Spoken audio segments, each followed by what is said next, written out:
신약성경 누가복음 22장입니다. 누가복음 22장 1절에서 6절 그리고 31절에서 34절까지 우리 함께 읽겠습니다. 먼저 누가복음 22장 1절에서 6절까지 우리 같이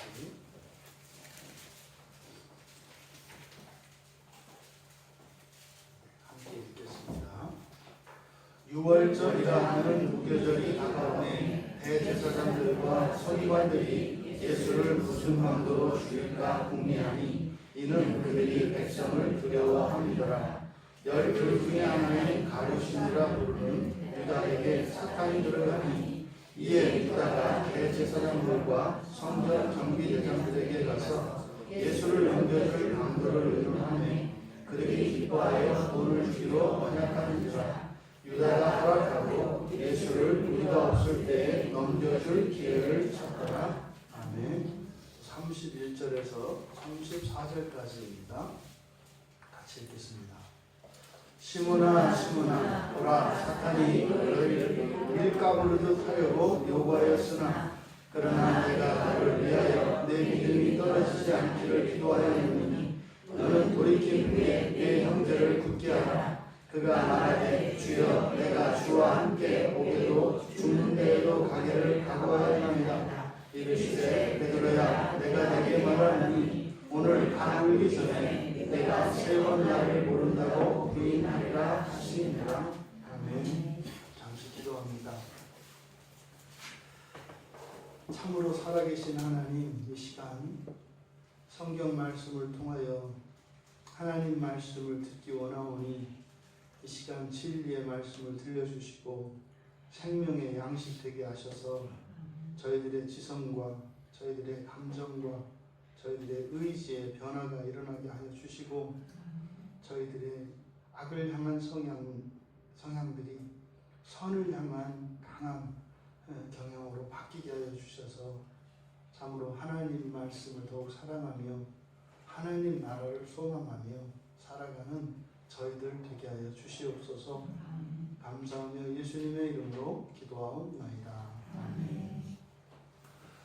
네, 주님의 이름으로 거룩한 성수주일 예배에 참석하신 여러분 모두를 축복합니다. 하나님께서 이 날을 구별하여 거룩하게 지키는 자들에게 주시기로 약속하신 그 언약의 복이 여러분들 개인과 여러분들 가정 위에 부어지기를 주님의 이름으로 축복합니다. 오늘 설교의 제목은 예수님의 두 사도입니다. 예수님의 제자들 12명의 제자를 사도라고 합니다. 특별히 성경에서 이 12명의 사도들 가운데 이 두 사도를 대조하고 있습니다. 그 두 사도는 바로 베드로와 가룟 유다입니다. 그래서 베드로는 너무 지나치게 이제 과대평가돼서 로마 캐톨릭 교회에서는 예수님의 계보를 잇는 유일한 정통자로서 교회의 효시로 삼고 있죠. 그래서 로마 교황청은 베드로 무덤 위에 세워졌다고 합니다. 그만큼 이제 베드로가 거의 이렇게 신격화되어 있습니다. 그런 반면에 가룟 유다라고 하는 이 사도는 사도의 이름에서 지워지고 그 대신해서 이제 이방인의 사도라 불리우는 바울이 사도로 후에 이제 부르심을 받습니다. 물론 이제 사도행전에는 제자들이 알아서 마띠아를 이제 사도로 뽑았습니다만 주님께서 세우신 사도는 12사도와 그리고 바울입니다. 어쨌든 이 가룟 유다와 베드로 이 둘의 대조는 오늘날 우리들이 이 세상을 살아가는 동안 신자들의 삶 속에 반드시 다가오게 되는 이런 시험 중에서도 특별히 예수를 대신하게 되는 일입니다.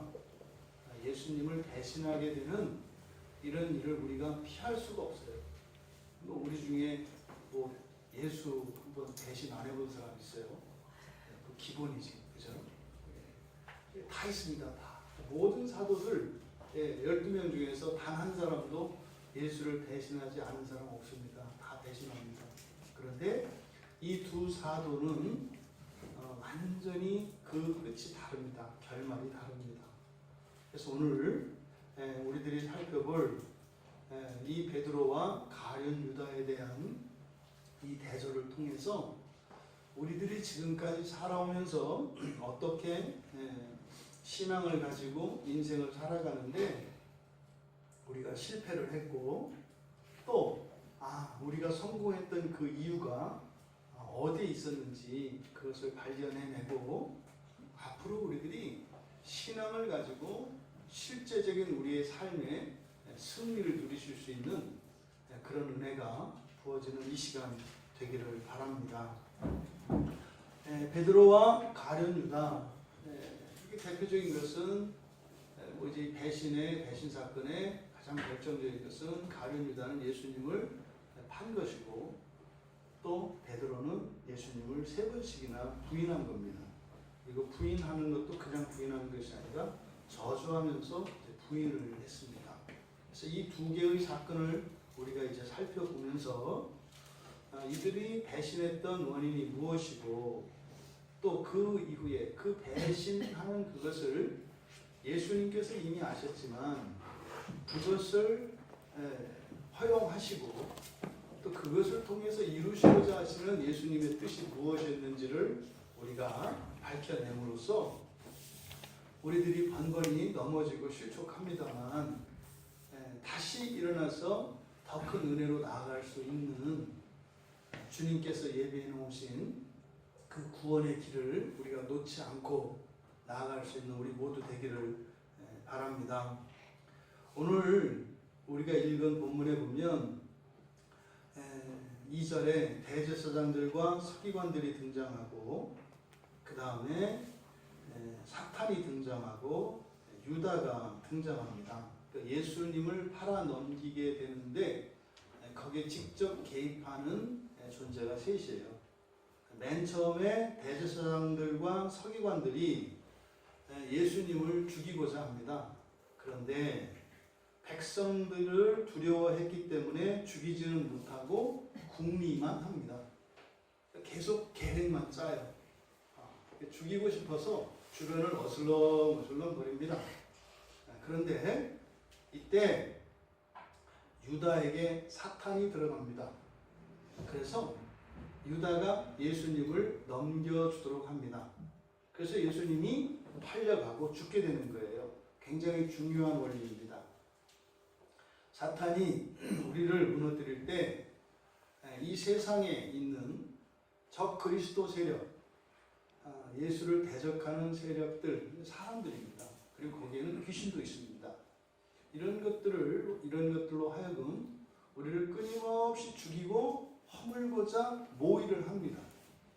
근데 그것은요, 우리 내부에서 내어주기 전에는 절대로 안 됩니다. 내가 내어주든지 아니면 공동체 안에 누가 내어주든지 내어줘야 무너뜨릴 수 있습니다. 거기에 사용된 것이 가룟 유다라는 것입니다. 이 둘의 베드로와 유다, 뒤에 베드로는 뒤에 가서 예수님이 예언하셨던 것처럼 그대로 부인을 하게 됩니다. 그런데 왜 이 두 사람이 예수님을 배신했을까? 그 원인이 뭘까? 그래서 우리가 살펴봐야 하는데 크게 둘로 나눌 수 있습니다. 그냥 유다와 베드로 자신에게 원인이 있고 또 다른 이유는 바로 영적인 원인으로서 사탄에게 원인이 있다는 겁니다. 성경의 가르침이 그래요. 그래서 베드로는 베드로의 약점에, 다시 말해서 죄죠. 아직 해결되지 못한 그 죄성 때문에 그렇게 예수님을 배신했다는 것이고, 유다는 유다가 가지고 있는 무엇 때문에 예수님을 배신했다는 거예요. 근데 단순히 그것은 그들 개인의 문제가 아니라 거기에는 영적 존재인 사탄이 배후에 있었다는 것입니다. 이것이 이들의 배신의 원인입니다. 우리가 지금까지 살면서 때로는 신앙을 게을리하고 예수님을 부인하고, 예수님을 부인한다는 건 뭡니까? 내가 그리스도인 아닌 것처럼 살아가는 거예요. 뭐 이렇게 베드로처럼 누가 직접적으로 물어봤을 때 아니요, 나 예수 믿지 않아요, 이렇게 말하는 것만을 의미하는 것이 아니라 전혀 우리가 이렇게 예수님을 믿지 않는 것처럼 시침이 탁 떼고 사는 거, 이걸 말하는 거예요. 그래서 나는 전혀 예수와 상관이 없는 사람이야, 이렇게. 그래서 누군가가 나중에 내가 교회 다니는 걸 알았을 때 깜짝 놀라는, 이게 배신이에요. 다른 게 배신이 아니라 당신이 교회를 다녔다고? 이게 늘 배신하며 살았던 삶인 거죠. 그런 일이 왜 일어나는가? 먼저 유다를 살펴보고, 그리고 베드로를 살펴보고, 그리고 영적인 원인에 대해서 우리가 살펴보려고 합니다. 먼저 유다가 배신하게 되었던 직접적인 원인, 사실은 이제 매개체죠. 이건 돈이었습니다. 돈. 유다는 돈을 사랑한 사람이었어요. 요한복음 12장에 가보시면 가룟 유다가 그럴싸한 말을 해요. 그러니까 12장에 가보면은 유다는 굉장히 민족 해방, 그리고 가난한 사람들을 구애하는 이런 선행, 이런 일에 특별한 열심이 있던 사람입니다. 그래서 나라의 일, 민족의 일, 이런 거면은요 가슴이 막 뜨거워지는 사람이에요. 이게 이제 옛날에 우리나라에서 한때 막 민주화 막 이렇게 해서 정말 우리 대학생들이 또 사실은 우리나라 근현대사의 주역들은 거의 청년들을 위했죠. 청년들이 자신의 정말 안전, 이런 안위도 도모하지 않고 거룩한 명분을 위하여 뜨겁게 살던 때가 있었습니다. 근데 요즘 돌아보면 그게 무슨 공룡이 나오는 화석시대 같은 그런 생각이 들어요. 나의 미래나 먹고 사는 거 이런 게 아니라 잘못하면 정말 아주 혹독한 고문도 당하고 감옥에도 끌려가야 하는 것을 알면서도 정말 이 나라가 참된 자유의 나라가 되기를 위해서 그렇게 정말 수많은 젊은이들이 이 나라의 민주화를 위해서 그렇게 애쓰고 투쟁했던 그런 시기가 있었습니다. 그러니까 가룟 유다가 그런 사람이었어요.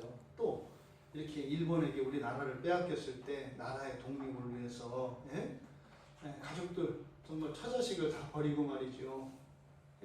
지금까지도 그 독립군 후손들은 지금까지도 가난하게 살잖아요. 그런데 그렇게 조국 해방을 위해서 살았던 그런 많은 독립운동가들이 있어요. 가룟 유다가 그런 사람입니다. 가룟 유다를 여러분들이 만만히 보시면 안 돼요. 보통 이제 가룟 유다 같은 사람은 책에 나오는 사람, 텔레비전에 나오는 사람, 예화에 등장하는 이런 사람이에요. 실제로는. 그러니까 나라와 민족을 위해서, 그리고 가난한 사람들의 편에 섰던 것이 가룟 유다입니다. 그런데 요한복음 12장 6절에 가면 그의 속셈은 그게 아니었다, 이렇게 말을 해요. 그러니까 가난한 자들을 생각함이 아니요 그는 도둑이라, 이렇게 얘기합니다. 그는 도둑이라. 그러면서 돈 배를 맞고 거기 넣는 것을 훔쳐갔다, 이렇게 되어 있거든요. 그러니까 유다가 가지고 있었던 약점, 그 죄성이죠. 극복하지 못했던 죄성, 그가 끊임없이 쌓아왔던 그것은 첫째가 바로 탐심입니다. 탐심. 그러니까 조국을 위하여, 민족을 위하여, 가난한 이들을 위하여 살고자 하는 그 선한 마음, 거룩한 열정, 훌륭하잖아요.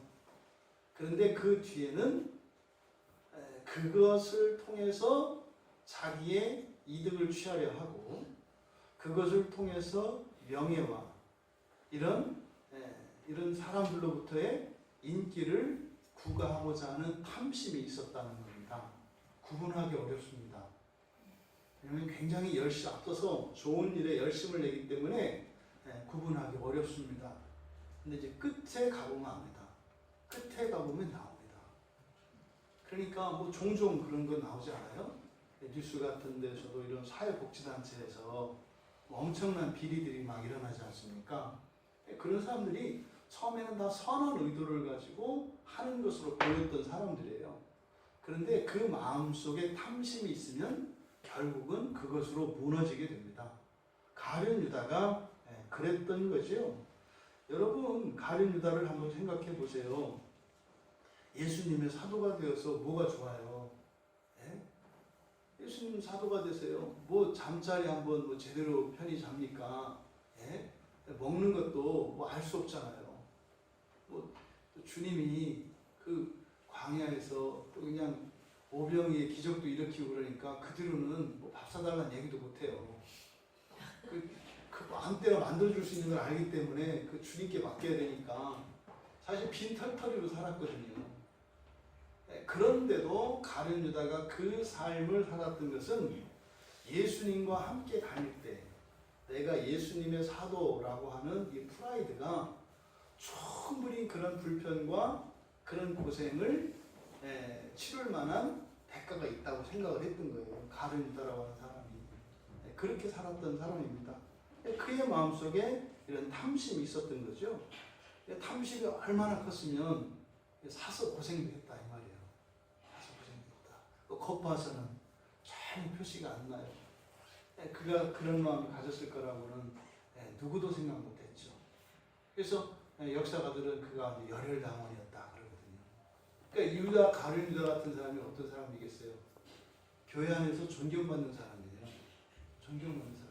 존경받는 목사님, 존경받는 장로님, 권사님, 집사님, 성도님들이에요. 가룟 유다가.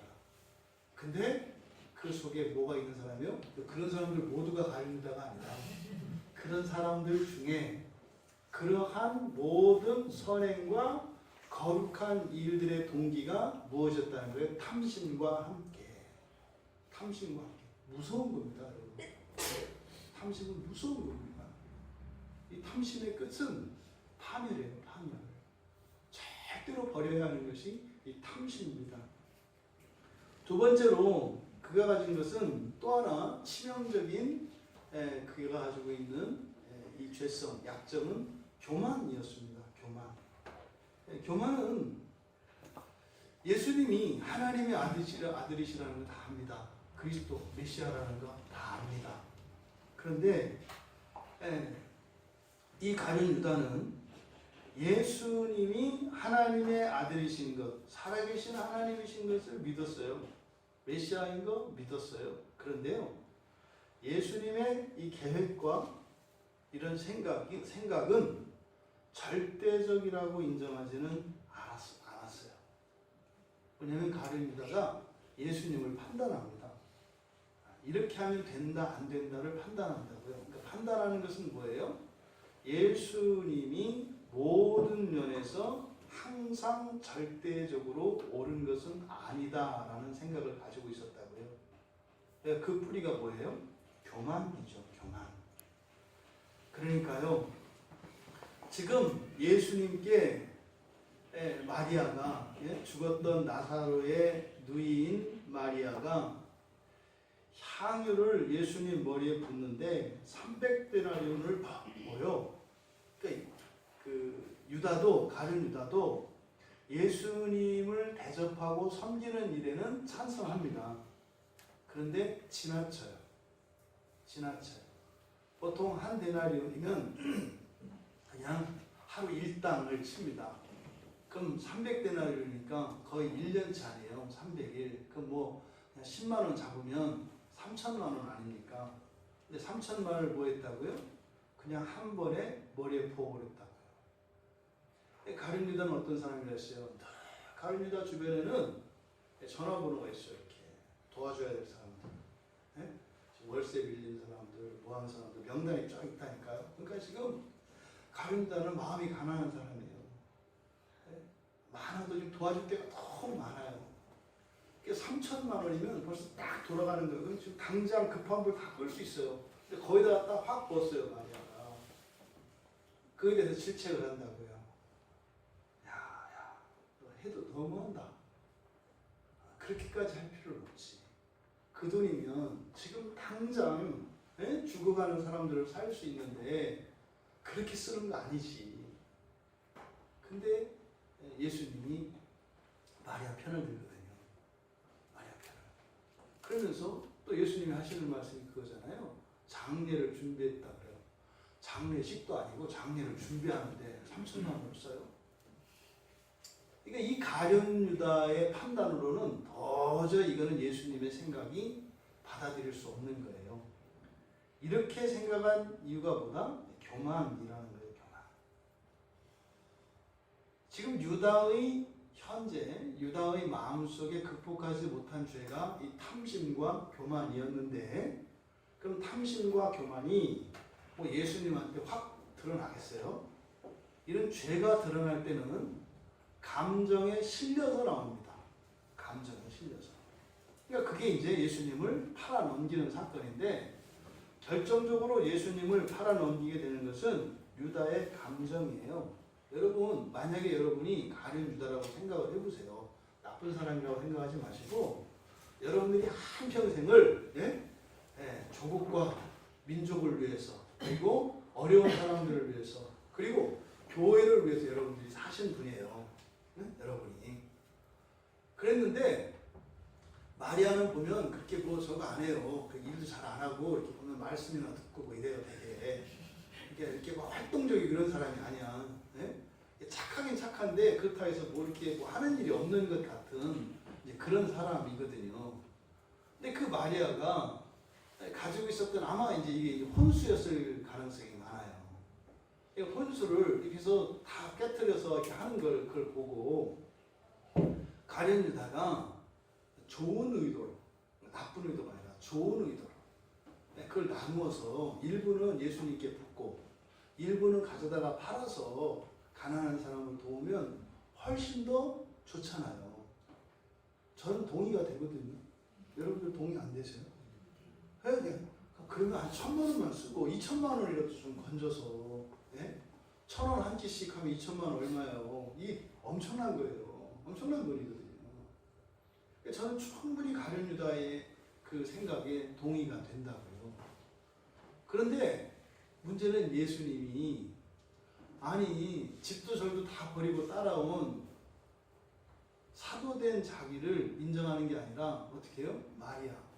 그럴 줄 알았어. 마리아가 얌전하고 착하고 이쁘고 그러니까 우리는 속은 썩이지만 예수님 제자 아니에요. 그래도 우리 편을 들어야지 어떻게 마리아 편을 들어요. 그랬을 때 여러분 탐심과 교만으로 가득 찬 이 가룟 유다의 입장에서 그 면전에서 이렇게 가룟 유다가 마리아를 훈계했을 때 예수님이 그러지 말라고 마리아가 옳다고 했을 때 여러분들이 느낄 감정은 어떤 거겠어요? 되게 수치심 느낀다. 수치심 느낀다. 자존심 확 무너지는 거예요.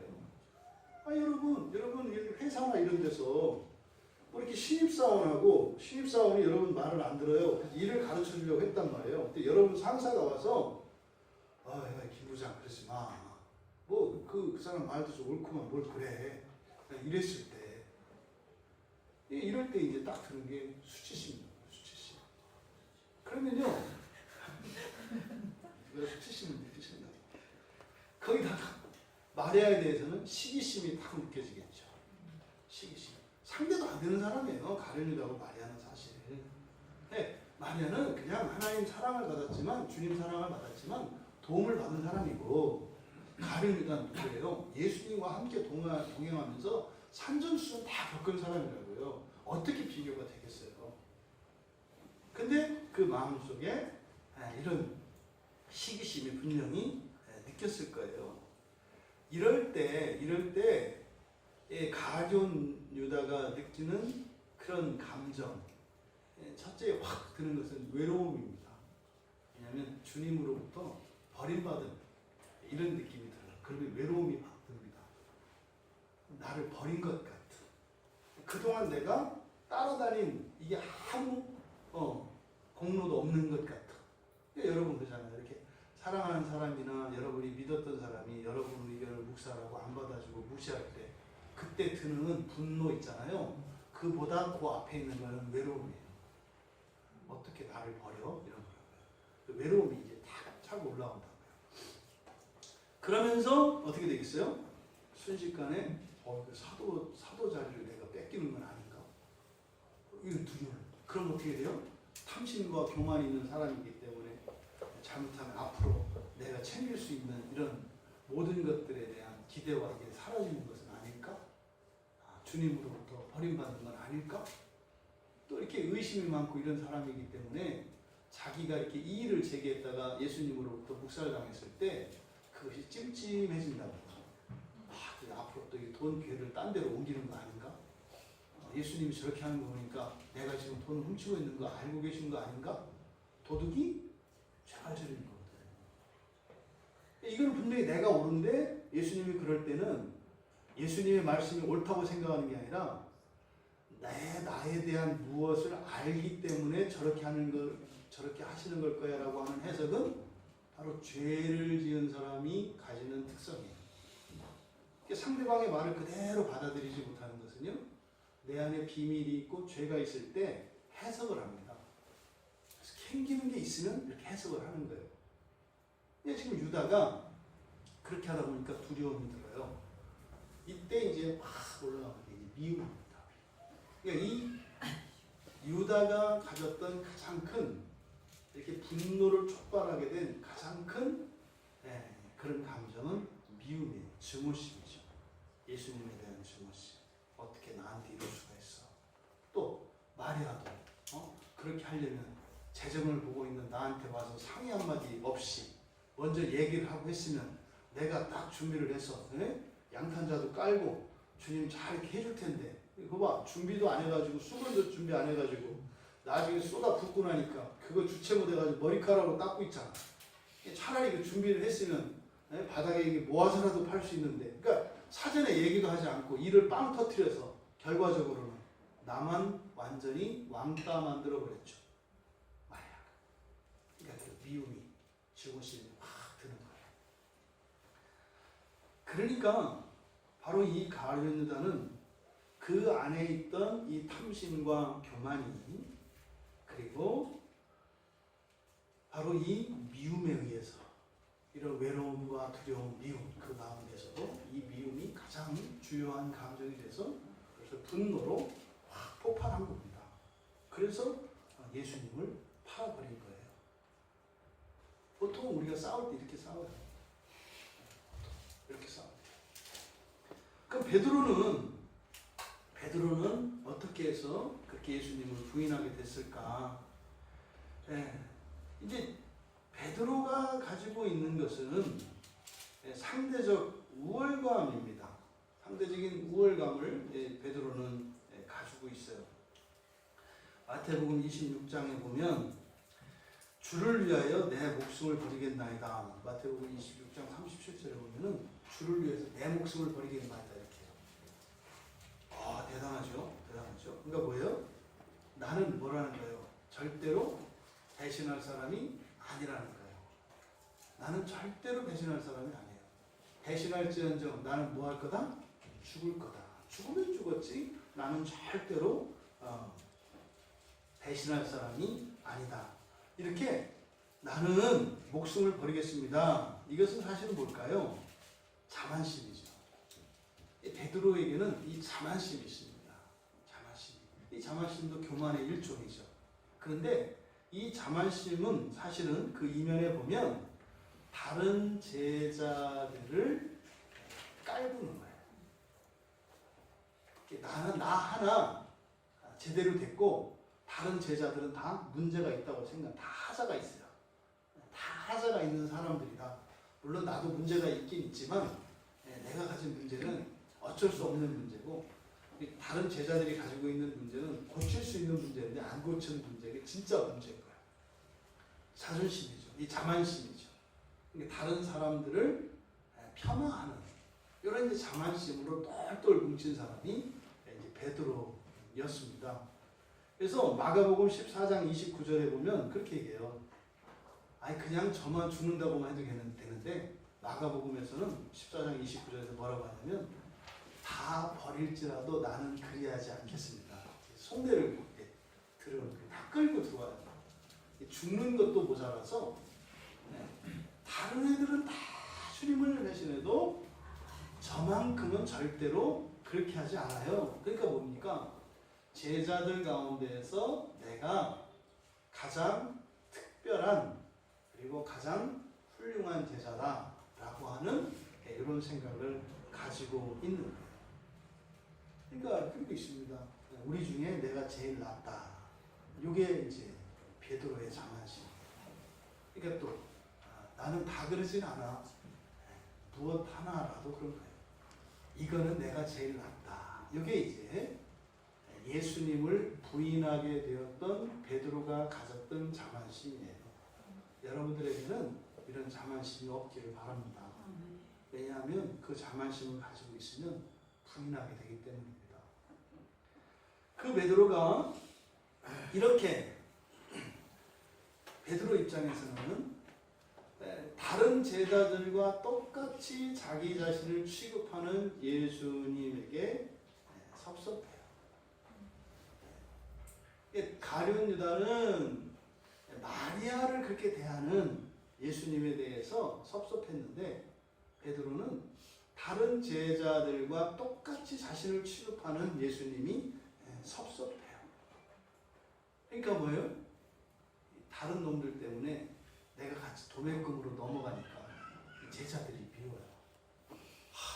이것들이 좀 똑바로 됐으면 이런 오해를 안 받을 텐데 니들이 치지 못해가지고 예수님한테 그렇게밖에 못 보여서 나까지 도매금으로 넘어갔잖아. 이게 아마 옛날 우리나라 군대 같았으면 이게 줄바닥감이에요. 예수님한테 딱 이렇게 이런 말 듣고 나면 다 내 기수 밑으로 창고 뒤로 보여 이렇게 해가지고 줄바닥 치는 거예요. 이제 니들 때문에 말이야 내가 완전히 구겨졌잖아. 이게 지금 베드로입니다.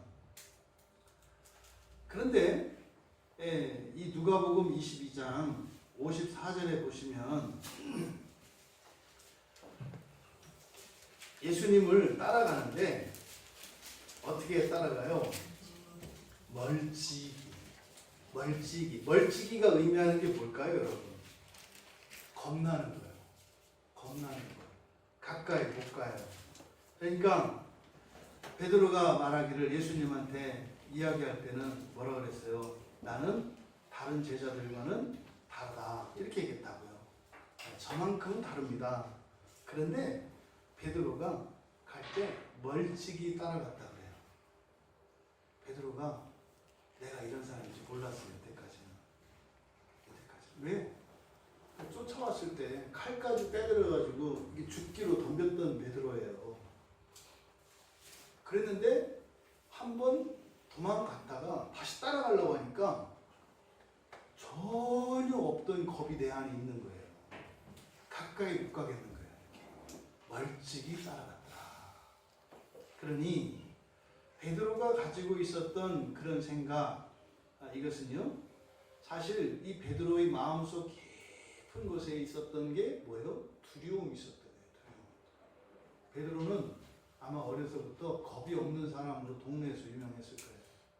높은 데서 뛰어내리기 1등, 뭐 깊은 데 들어갔다 오기 1등, 뭐 이런 걸 거예요. 뭐 공동묘지에 말뚝박기 오는 말뚝박기 1등. 아마 이제 베드로는 그랬을 거예요. 그래서 자타가 공인하는 겁이 없는 사람이었을 거예요. 그러니까 물불을 안 가리는 거죠. 그러니까 물불을 안 가리는 이것이 두려움이 없는 거라고 생각을 했어요. 베드로가. 여러분 뭐죠? 이렇게 막 정말 악랄한 사람들이 있거든요. 여러분들은 아직 못 만나봤어요. 정말 악랄한 사람도 있어요. 마귀 같은 사람도 있어요. 정말로 무시무시할 정도로 잔인한 사람들.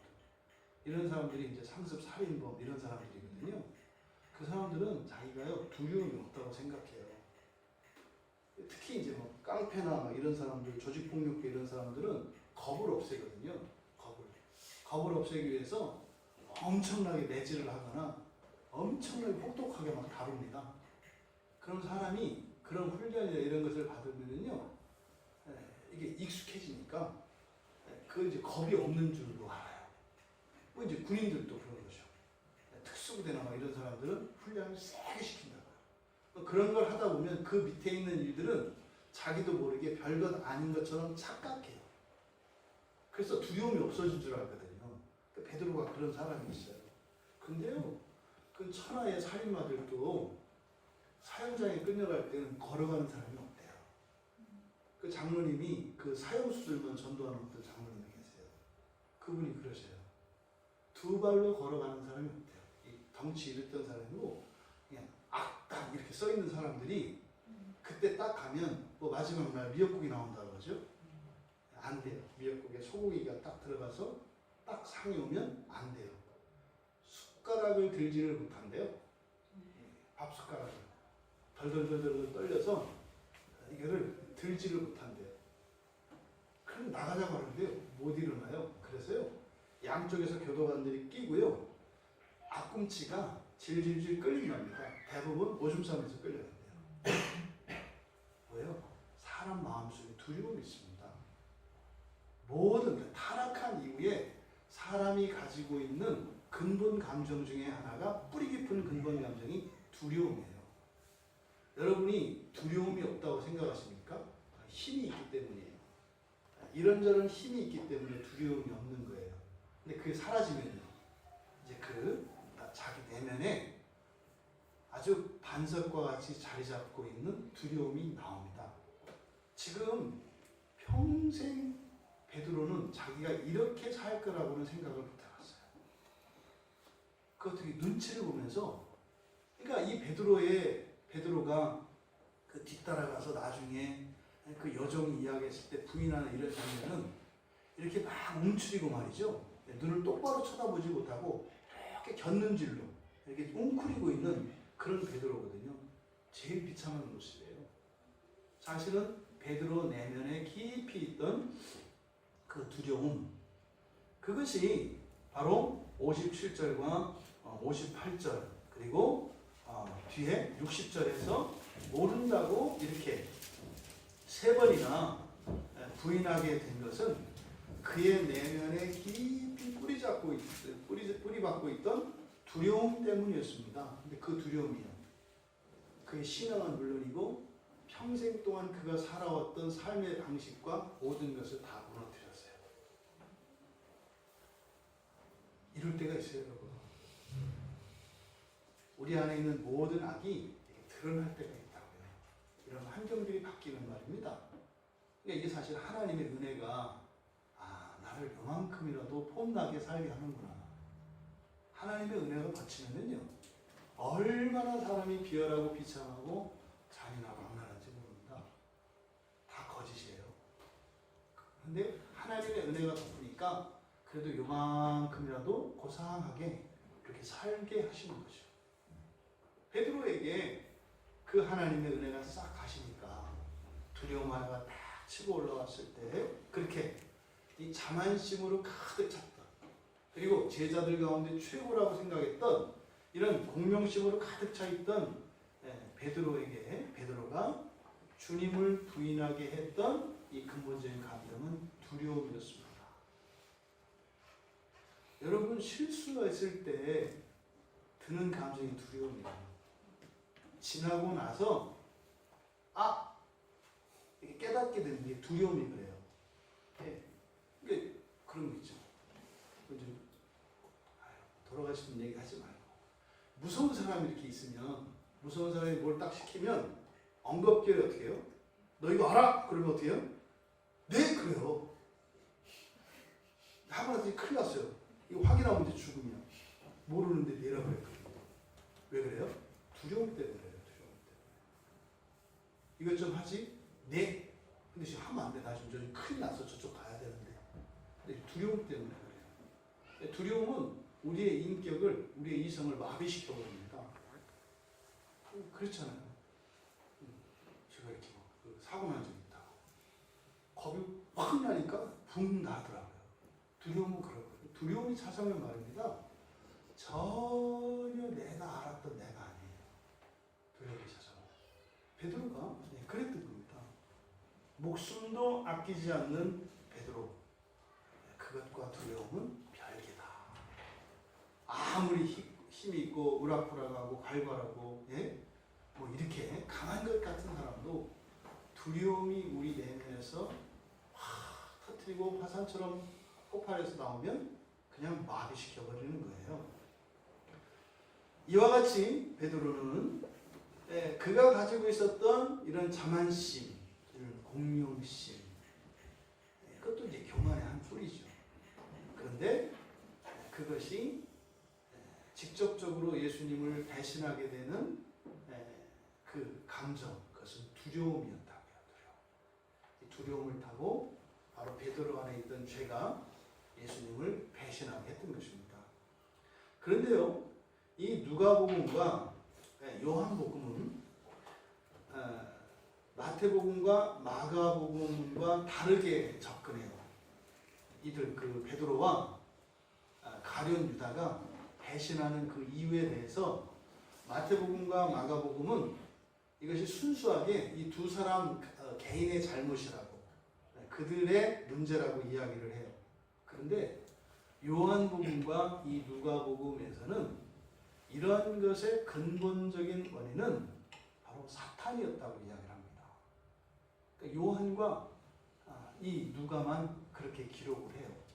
그래서 요한복음 6장 70절에 먼저 요한이 그 제자들에 대해서 예수님이 하신 말씀이에요. 너희 중에 하나가 마귀다, 이렇게 얘기를 하거든요. 깜짝 놀랄 얘기죠. 너희 중에, 이게 뭐 있어요? 너희 중에 하나가 마귀 노릇을 할 것이다. 마귀에게 잡혀서 마귀의 뜻을 이루게 될 것이다. 뭐 요 이야기겠죠. 근데 마태복음, 요한복음 13장 2절에 보면 마귀가 가룟 유다의 마음에 예수를 팔려는 생각을 벌써 넣었다, 이렇게 얘기해요. 벌써 넣었다. 이미 가룟 유다의 마음속에 마귀의 생각이 이렇게 들어가 있었다는 거죠. 마태복음 26장 15절 16절에도 그렇게 돼 있어요. 베드로가 찾아가서 내가 예수를 팔 테니까 돈 얼마 줄래? 뭐 이렇게 이야기했다는 거죠. 근데 그것은 바로 가룟 유다의 마음속에 마귀가 들어왔기 때문에 그랬다, 이렇게 얘기를 합니다. 마태와 마가와 다르게 이렇게 누가와 요한은 사탄을 원인이라고 해요. 그러니까 앞서서 우리가 이야기했던 그 요한이 가지고 있었던 가룟 유다가 가지고 있었던 그런 탐심과 이런 교만이라고 하는 이 죄의 원천은 마귀죠. 그리고 그 안에서 그 죄가 역사해서 그 증오심으로 인해서 이렇게 폭발시키는 이런 것들이 사탄이 개입을 한다는 거예요. 또 베드로도 마찬가지로 베드로가 가지고 있는 이런 자만심, 그것이 두려움과 함께 예수님을 부인하게 하는, 예수님을 배신하게 하는 이런 일들을 일으키는데 그 배후 세력이 있다는 거예요. 그게 누구라는 거예요? 사탄이라는 거예요.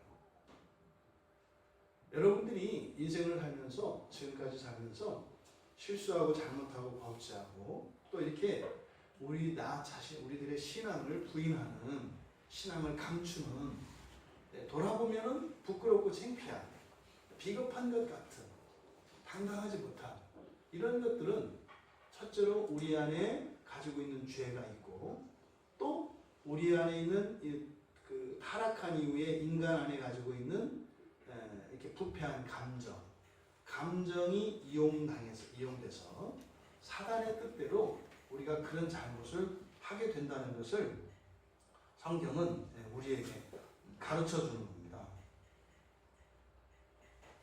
그러면 지금 이들 유다에게 22장 3절에서 사탄이 들어갔다, 이렇게 얘기하고 22장 31절에서 사탄이 요구했다, 이렇게 이야기한다고요. 그러면 유다나 베드로나 둘 다 사단으로부터 이렇게 유혹을 받은 것은 똑같아요. 근데 왜 유다하고 베드로 둘 사이의 차이가 뭘까? 유다는 들어갔다고 이야기해요. 유다는 들어갔다. 마귀가 들어갔다. 마귀의 생각을 넣었다. 이렇게 이야기를 해요. 근데 베드로의 경우에는 이전에 베드로가 이제 예수님이 제자들에게 신앙 고백을, 너희들은 나를 누구라 하느냐 이렇게 물어보신다고요. 그때 이제 제자들의 신앙 고백을 하거든요. 그때 베드로가 칭찬을 받아요. 근데 그리고 나서 예수님이 죽으시고 부활하실 것에 대해서 말씀을 하시거든요. 그때 이제 베드로가 귀신 들립니다. 사탄아 물러가라 이렇게 얘기하거든요. 그때 그것이 베드로의 사탄짓, 사탄 행동, 사탄 생각을 말하는 것이기도 하고, 또 이것을 어떻게 볼 수도 있어요? 실제로 베드로를 꼬드겨서 베드로에게 그런 생각을 집어넣고 베드로의 그런 감정을 이용해서 예수님에게 대적하려고 하는 사탄을 향해서 예수님이 직접 명령한 것도 돼요. 사탄아 물러가라 한 거죠. 근데 그때 그 자리에 제자들 다 있었거든요. 그때 베드로는 깨달은 거죠. 예수님께서 사탄아 물러가라 했을 때 그때 베드로는 깨달은 거예요. 근데 유다는요, 그 깨닫지 못하고 사실은 그때 이후로 계속 있었던 거예요. 이거를 앞에서 요한복음 13장 2절에서 벌써 그 생각이 들어가 있었다 이렇게 얘기한 거예요. 그러니까 그때 베드로는 거기서 돌이켰지만 가룟 유다는 그러지 않았다는 것을 우리가 알 수 있습니다. 그러면 주님과 주님의 생각 그리고 마귀의 생각, 그러니까 우리가 이렇게 배신을 하고 신앙을 떠나요. 부인을 하고 배신한다고요. 그런 사건을 두고 예수님이 어떤 생각을 하시는지, 그리고 마귀가 어떤 생각을 하는지, 이것을 우리가 알아야 합니다. 왜냐하면 요때 잘할 때는 문제가 없어요. 잘할 때는 이런 나쁜 감정들이 나오지도 않고요. 우리의 죄가 역사하지도 못해요. 근데 문제는 은혜가 떨어져서 우리의 죄성이 우리의 삶 속에 드러날 때예요. 이때 이제 우리의 부패한 감정들과 이게 같이 만나면 폭탄이 돼서 일을 저지르는 거거든요. 그러니까 안 될 때가 문제예요. 어려울 때가 문제예요. 그때 예수님의 생각, 바로 그 순간에 우리들은 이걸 기억해야 돼요. 지금 이 순간 예수님의 생각이 무엇일까? 마귀의 생각은 무엇일까? 이걸 깨달아야 한다고요. 여러분들이 종종 일상생활에서 자꾸 넘어지고 힘들어할 때 물어보라고 그랬잖아요. 그렇죠? 물어보라고. 왜 그래야 되는데? 꼭 그래야 돼? 예수님이 기뻐하시는 것은 뭘까? 마귀가 기뻐하는 건 뭘까? 요 정도 질문만 던져도 사실은요, 우리의 이런 생각들이 정리되고 우리들이 지금까지 반복적으로 습관적으로 범했던 이런 죄에 대한 행동들에서 벗어날 수 있어요. 그래서 이렇게 예수님의 생각, 그러니까 예수님의 뜻과 마귀의 뜻, 두 가지 뜻이 우리 앞에 주어져요. 근데 그걸 우리가 자유의지로 선택할 수 있습니다. 여러분 후회되는 일 있지 않아요? 돌아보면 후회되는 일? 그때 그렇게 하지 말고 이렇게 했어야 되는데 그때 이미 선택을 했잖아요. 그 선택하는 것이 우리의 자유의지거든요. 그래서 마귀도 우리의 자유의지로 마귀의 생각대로 하게 합니다. 예수님도 우리의 자유의지로 예수님의 생각대로, 예수님의 뜻대로 따라오게 합니다. 사실은 그래서요, 이 자유의지가 우리의 그런 위기 상황에서 어떻게 우리가 대처할 것인가를 결정하는 것은 자유의지입니다. 자유의지는 피조물 가운데, 하나님이 지으신 모든 피조물 가운데 사람과 천사에게만 주신 특별한 선물입니다. 사람하고 천사에게만 있어요. 자유의지라고 하는 것은. 그런데 에덴 동산에서 이 선악의 나무의 열매를 먹고 난 이후로 사람에게 이 자유의지는 다 완전히 파괴되어 버렸습니다. 그때부터 우리는 노예의지밖에 없어요. 여러분들이 착각하면 안 된다고 그랬죠? 하고 싶은 것을 자유의지로 생각하면 안 된다고요. 청년들 잔소리하는 것 같아서 청년들이 기분 나쁠 것 같은데 너무 많이 얘기해서. 근데 계속 할 거거든요. 이 시대 청년들이 지금 완전히 잡혀 있는 게 이 자유의지 부분이에요. 노예의지를 자유의지로 알고 있어요. 노예의지를. 그러니까 나쁜 짓을 할 수 있는 것을 자유의지라고 생각을 해요. 그건 마치 교도소에 있는 이 범죄자들이 내 자유로 왔다고 하는 것과 같아요. 교도소 안에 있는 분들은 자유가 없어요. 자유가 있었던 자유는 자신의 선을 추구하도록 우리에게 있는 게 자유지, 나를 해하는 것이 자유가 아니에요. 그러니까 여러분, 내 건강을 해치고 또 내 영혼을 해치고 내 인생을 해치는 일들을 하는 것, 이거는 자유의지가 아니에요. 노예의지예요. 그걸 하고 싶다고 해서 하고 싶은 욕구를 자유의지로 착각하면 안 돼요. 요즘 특히 젊은 세대들이 내가 하고 싶은 것대로 하는 것을 자유라고 생각해요. 이건 뭐예요? 미안하지만 역전 앞에서 몸 파는 여인들이 자기 몸 파는 것을 자유라고 생각한다고요. 그거 자유 아니에요. 자유 아니에요. 타락한 이후에 사람에게는 자유의지가 없습니다. 근데 거듭난 사람에게 비로소 자유의지가 그만큼 생겨요. 이 거듭남의 효과죠. 그러니까 구원의 선물이 바로 이 자유의지입니다. 그러면 우리가 가지고 있는 이 의지는 대부분의 노예의지와 아주 적은 자유의지로 구성되어 있어요. 그래서 우리들이 하고자 하는 것, 하고 싶은 것, 이런 것들은 1차적으로 죄 쪽으로 쏠리게 되어 있습니다. 죄의 노예의지죠. 근데 그것을 거스르는 힘, 이게 자유의지라고요. 그래서 우리가 비록 예수를 믿고 이제 거듭난 사람이 되었다 할지라도, 그리고 하나님의 은혜를 누리고 그 구원의 능력으로 살아간다 할지라도 우리의 자유의지를 잘 활용해야 합니다. 그러려면 우리가 분별할 수 있어야 한다고요.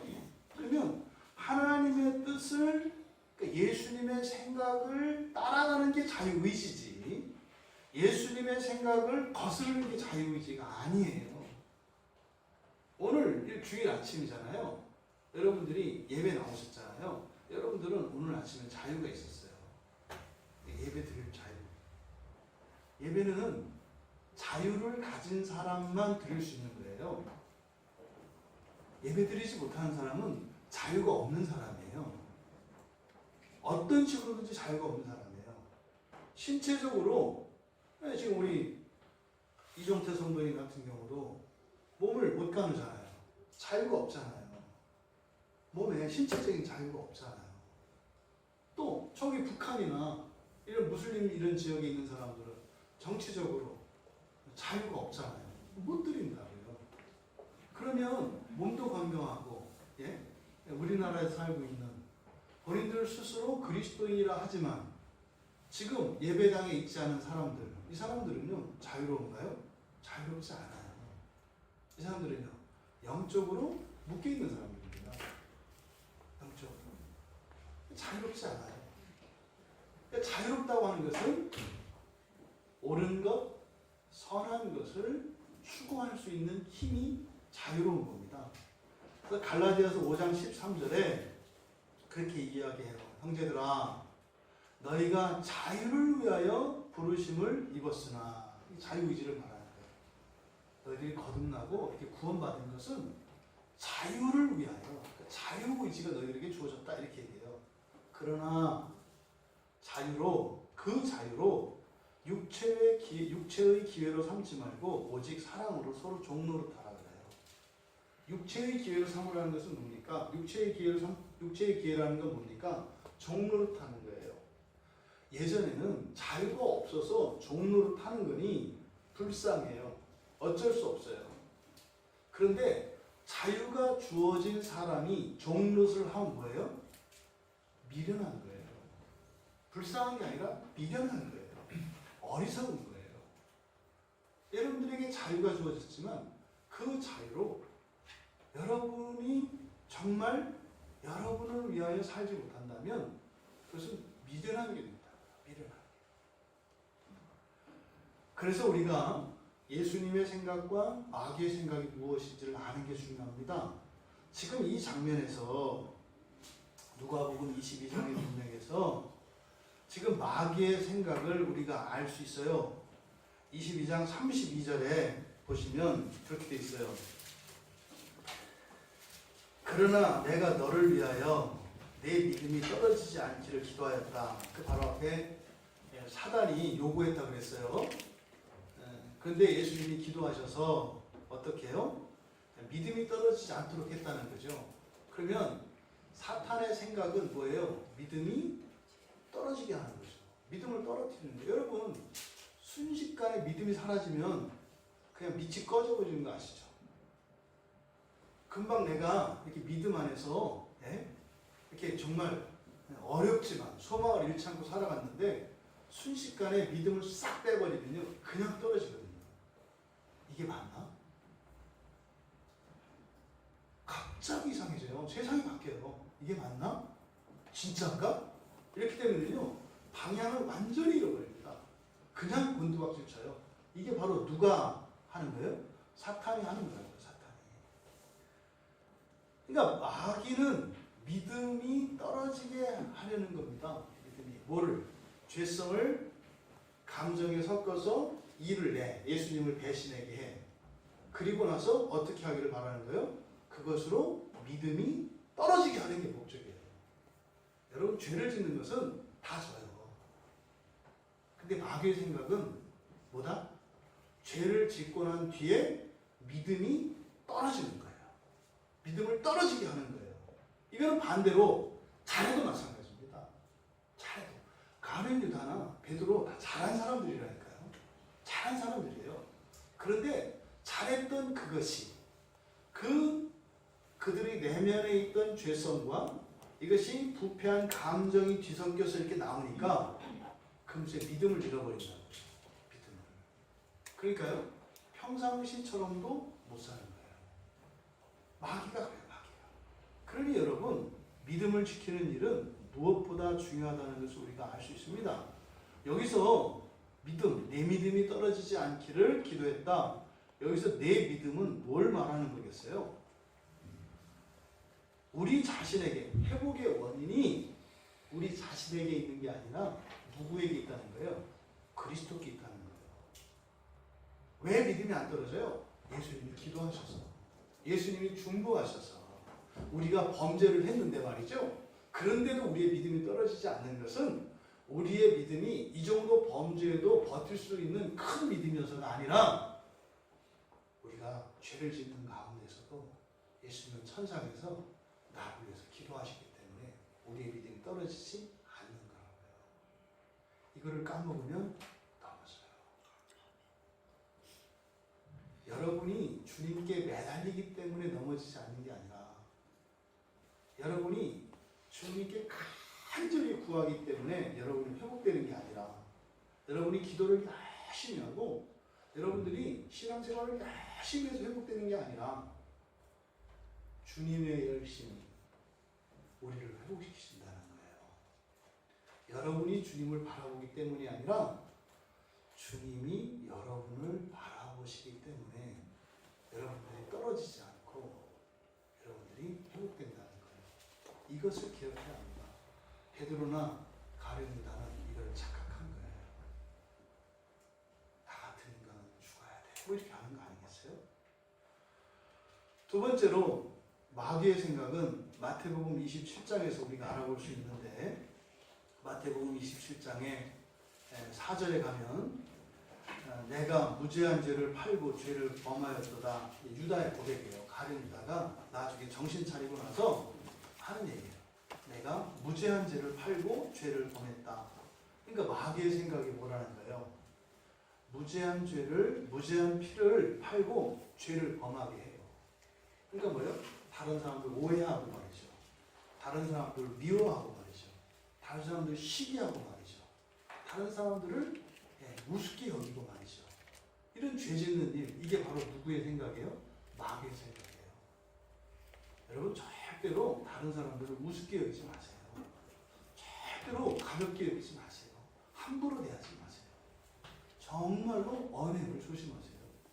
그게 뭐예요? 마귀가 하는 일이에요. 다른 사람들을 깔보고 말이죠. 무시하고 말이죠. 오히려 감사해야 될 사람이 감사하기는 고사하고 약점을 잡아가지고 이렇게 비난하는, 이게 마귀가 하는 짓이에요. 마귀의 생각은 그렇습니다. 그러니까 지금 이런 범죄를 통해서 마귀는 무제한 이런 피를 죽게 만들고, 그리고 또다시 죄를 짓게 합니다. 이게 마귀의 생각이에요. 그래서 마귀의 생각을 갖고 있던 유다가 어떻게 해요? 죽어버리잖아요. 예수님을 팔아 넘겼다가, 그래서 그 팔아 넘겨서 예수님이 이렇게 정죄받는 걸 보니까 어떻게 해요? 미움이 사라지잖아요. 그러잖아요. 막 미웠다가도 막 가서 또 이제 선생님한테 일러가지고 막 얻어맞게 시켜서 막 몽둥이로 막 시니까 으악 하는 거 보면 또 불쌍한 마음이 들잖아요. 그러면 미움보다 불쌍한 마음이 이렇게 올라오잖아요. 그럼 미움이 사라지잖아요. 그럼 어떻게 돼요? 감정이 바뀌어요. 감정이 바뀌면 어떻게 돼요? 괜히 했다 이렇게 하는 거죠. 그런 거잖아요. 막 뭐라고 했다 했더니 또 그냥 애들이 이렇게 기죽어가지고 이렇게 있는 거 보면 또 불쌍해서 또 괜히 혼냈다. 감정이 바뀌면 우리의 행동과 생각이 바뀌어요. 감정이 바뀌면.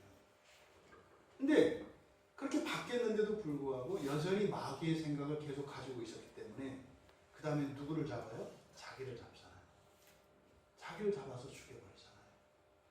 여러분 가끔 종종 자살하면 구원이 있어요 없어요 이런 얘기 하는데 그런 얘기 하지 마세요. 여러분 자살하지 않으면 돼요.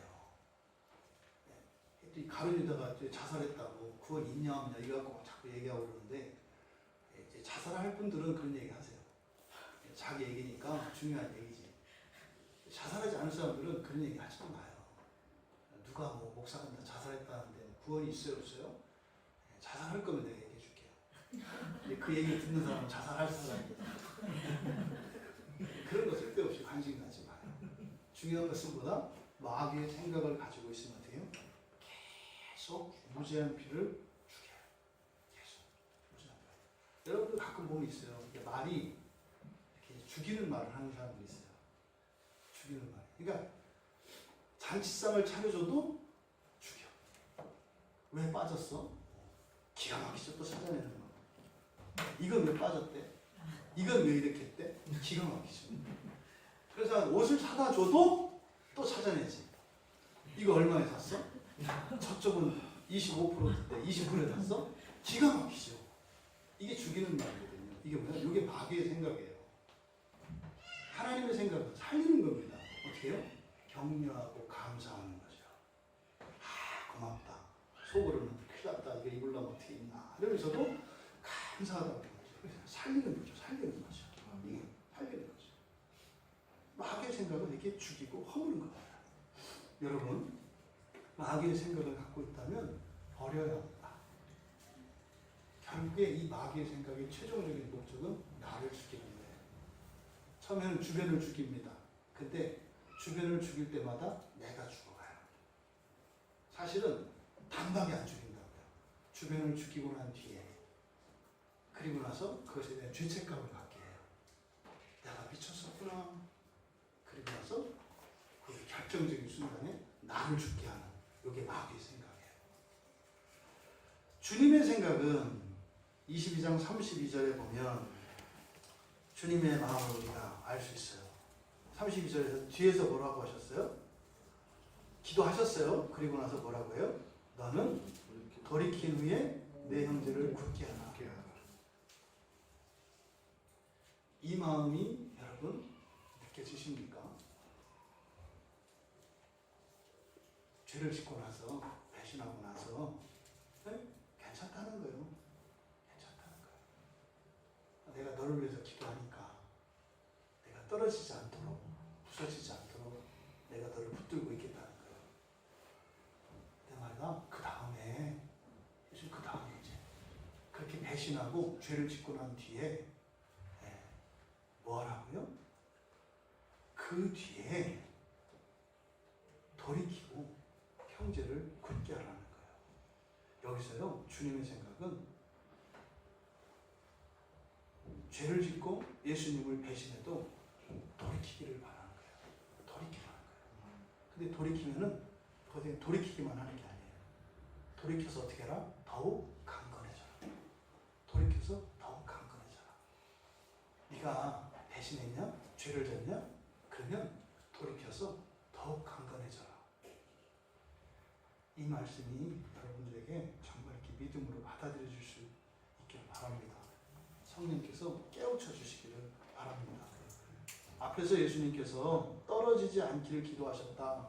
떨어지다라고 한 이 말씀, 이거는 떠나다라는 뜻이에요. 떠나다. 그리고 포기하다, 중단하다 이런 뜻이에요. 죄를 짓더라도 내가 나를 떠나지 말라는 거예요. 포기하지 말라는 거예요. 그리고 어떻게 하라는 거예요? 돌이키라는 거예요. 그래서 이렇게 돌이킨 후에 형제를 굳게 하라. 정반대죠.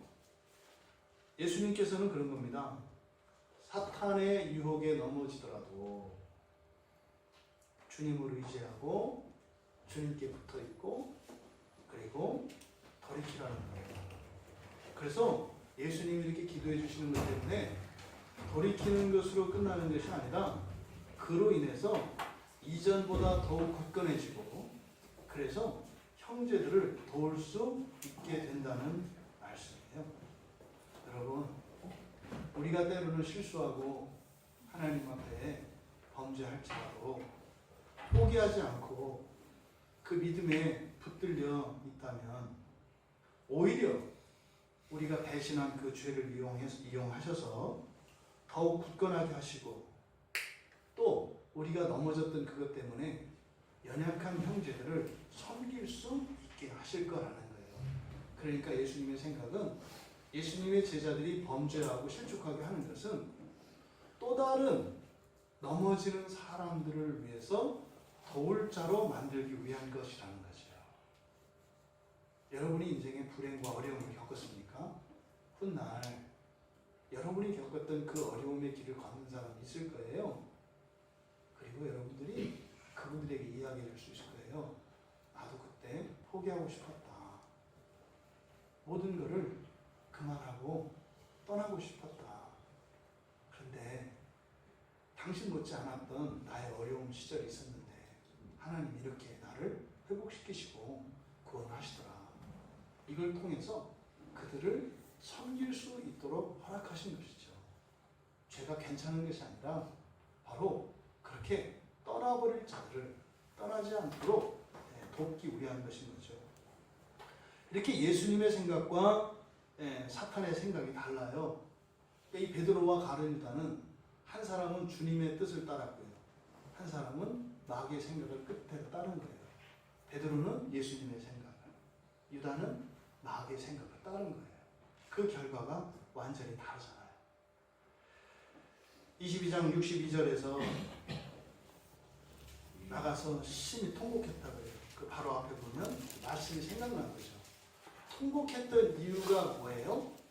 중요합니다. 예수님의 말씀이 생각난 거예요. 예수님의 말씀이 생각이 나서 통곡한 거예요. 자기의 죄 때문에 운 게 아니라 뭐예요? 예수님의 말씀이 생각이 나서 그래서 통곡을 하는 거예요. 여기서 이 통곡이라고 하는 것은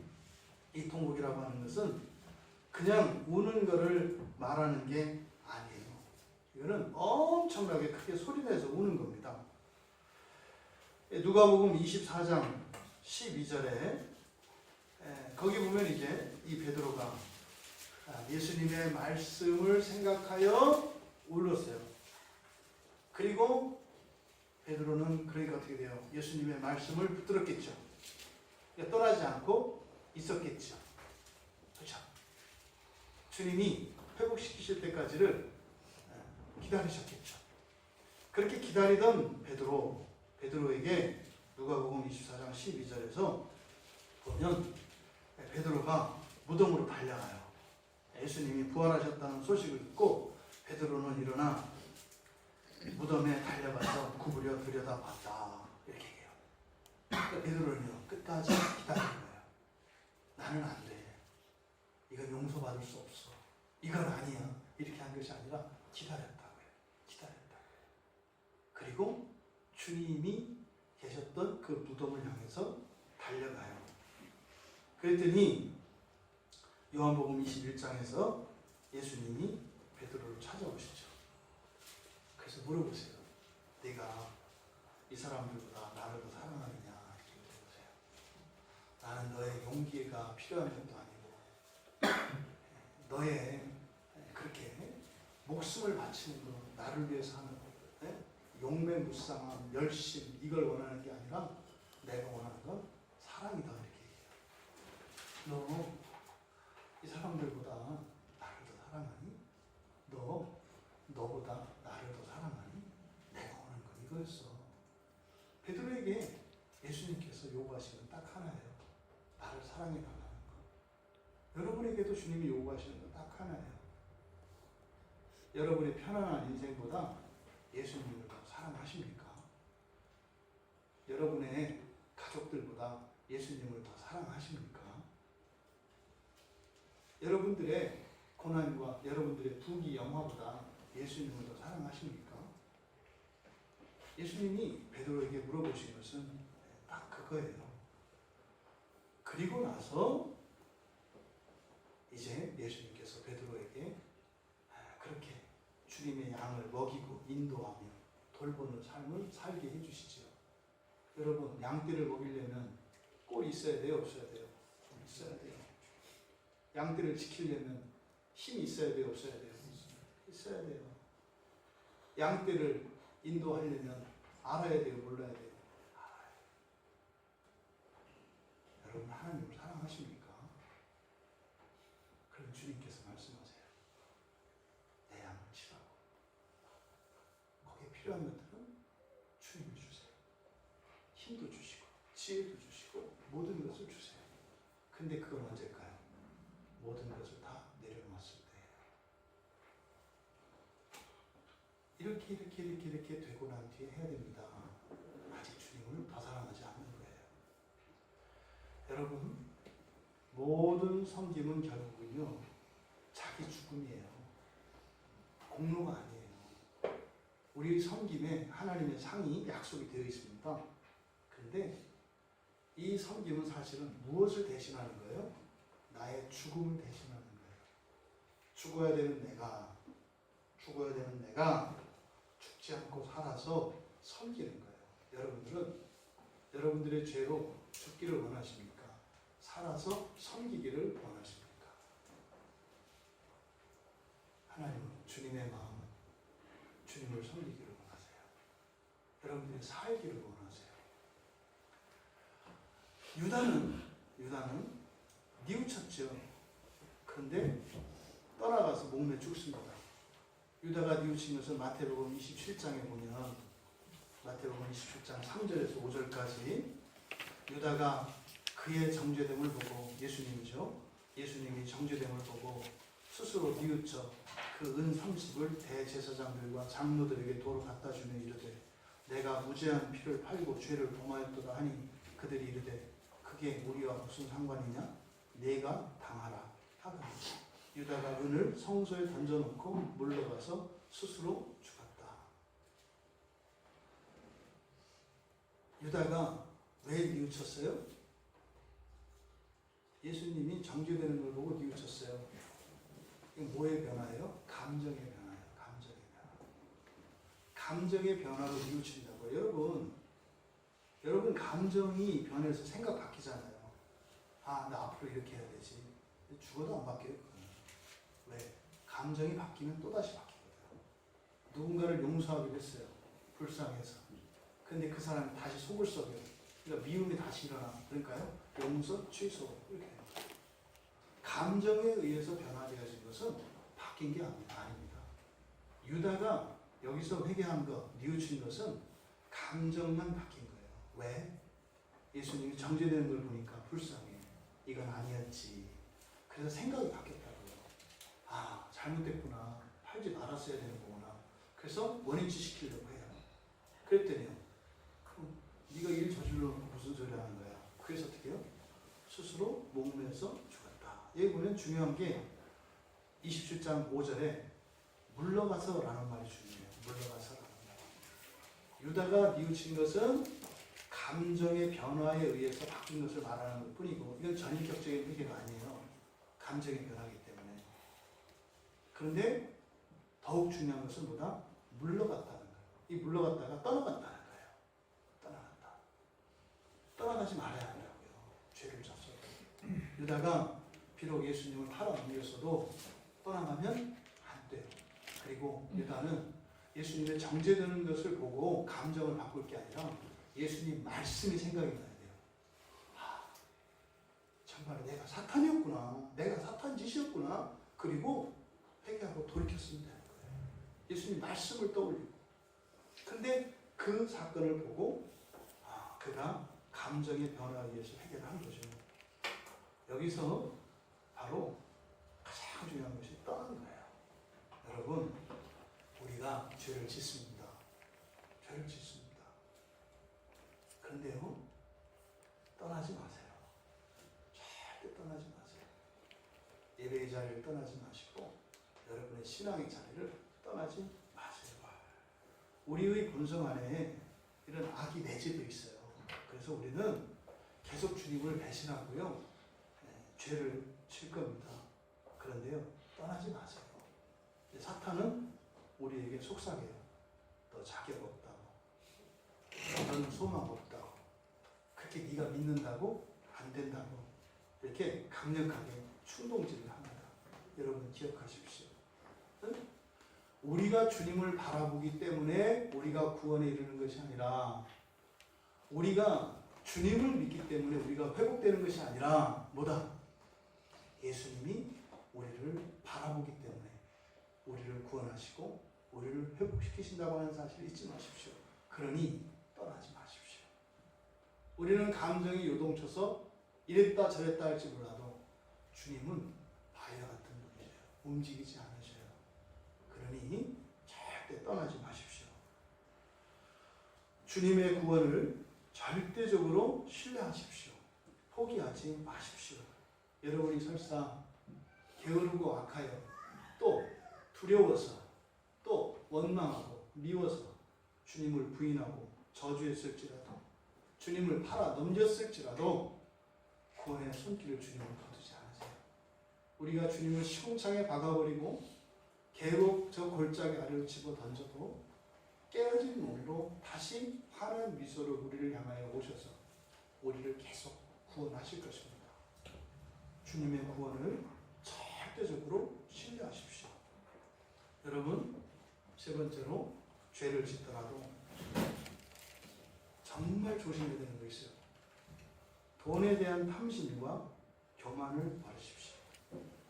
돈에 대한 탐심과 교만은 약이 없습니다.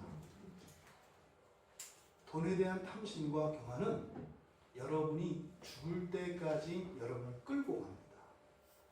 여러분, 이건 우상숭배입니다. 더더군다나 이 시대에 여러분들이 돈을 사랑하는 이것은 가장 무서운 죄예요. 가장 무서운 죄. 여기서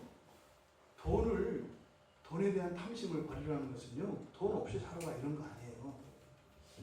비교급을 얘기하는 거예요. 돈을 주님보다 더 의지하지 말라고요. 돈을 주님보다 더 의지하지 말라고요. 돈 좋아요. 돈 힘이 있어요. 하지만 넘치지 말라는 거예요. 넘치지 말라는 거예요. 그래서 유익만 누리세요. 하지만 이것이 넘어서면 여러분들을 파멸로 이끌고 갈 것입니다. 그런데 이것을 넘는 데는 반드시 시험이 와요. 모든 것을 잃어버릴 거다. 절대적으로 불행하고 절대적으로 가난할 것 같은 이런 시험이 옵니다. 그때 여러분들이 돈과 주님 가운데 누구를 더 사랑하는지 결정해야 될 때가 와요. 여러분, 남겨두지 마세요. 절대로 주님은 주님보다 돈을 더 사랑하지 마세요. 그리고 교만하지 마세요. 이거는 못 고쳐요. 여러분들이 버리셔야 되는 거예요. 여러분들이 버리셔야 돼요. 이거는 여러분들이 사는 동안 이거 안 고치면 지옥불에 몇천 년 들어가서 이거 다 태워서 없어지는 거예요. 사는 동안 반드시 이 두 가지는 여러분들이 해결하셔야 돼요. 여러분, 교만이라는 건 뭐라 그랬습니까? 주님의 가르침과 주님의 말씀을 판단하지 말라는 거예요. 주님의 절대 주권을 인정하라는 거예요. 거기다가 설명을 붙이거나 단서나 조건을 달지 말라는 거예요. 하나님은요, 위에서 만물을 창조하시는 하나님이시라는 것을 잊지 마시기 바랍니다. 예수님의 12사도 가운데 이 두 사도는 정반대의 길로 갔습니다. 한 사람은 믿음을 따라 사망의 길로 갔고, 또 한 사람은 자신의 믿음, 한 사람은 자신의 믿음을 따라 사망의 길로 갔고, 또 한 사람은 주님의 믿음을 따라 생명의 길로 갔습니다. 예수님의 제자 가운데 이 두 사도를 대조하는 것은 오늘날 우리들을 진수는 늦게 와서도 얘기를 하는구나. 진수는 이따가 설교 끝나면 교무실로 오세요.